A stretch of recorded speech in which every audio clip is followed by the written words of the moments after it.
Nama Yesi Agustina, NIM 1262102120075,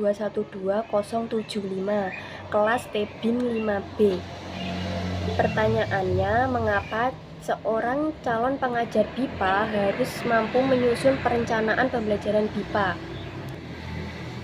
Karena kemampuan merencanakan pembelajaran BIPA adalah salah satu kompetensi kunci yang harus dimiliki oleh seorang guru pengajar BIPA untuk memberikan pengalaman belajar yang efektif, relevan, dan bermutu kepada para pelajar asing yang mempelajari bahasa Indonesia.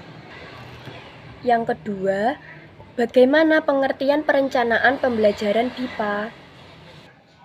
Jawabannya, perencanaan pembelajaran BIPA adalah proses merencanakan, mengorganisasi, dan mengelola aktivitas pembelajaran yang ditujukan kepada pelajar asing yang ingin memahami dan menggunakan bahasa Indonesia.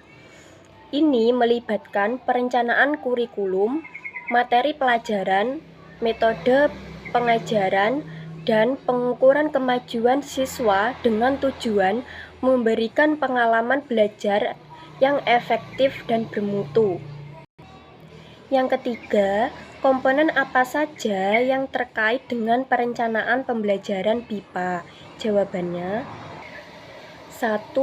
Tujuan pembelajaran, menentukan apa yang ingin dicapai oleh siswa pada akhir pembelajaran.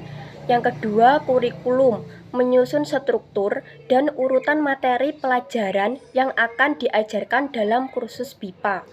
3. Materi pembelajaran, memilih atau mengembangkan materi pembelajaran seperti buku teks, sumber daya audio, dan bahan-bahan tambahan.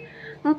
Metode pengajaran, menentukan metode pengajaran yang akan digunakan dalam pengajaran BIPA. Yang kelima, penilaian dan evaluasi, merencanakan jenis-jenis penilaian yang akan digunakan untuk mengukur kemajuan siswa. Yang keenam, sumber daya dan bahan ajar, menyediakan sumber daya dan bahan ajar yang diperlukan untuk mendukung pembelajaran, termasuk buku teks, perangkat lunak, dan peralatan audiovisual. Yang ketujuh, rencana pelaksanaan, mengatur jadwal pembelajaran, durasi pembelajaran, serta urutan materi pelajaran.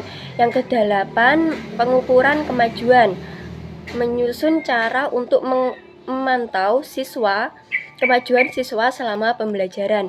Yang kesembilan, kemampuan bahasa siswa, memahami tingkat kemampuan bahasa siswa dalam pelajaran bahasa Indonesia.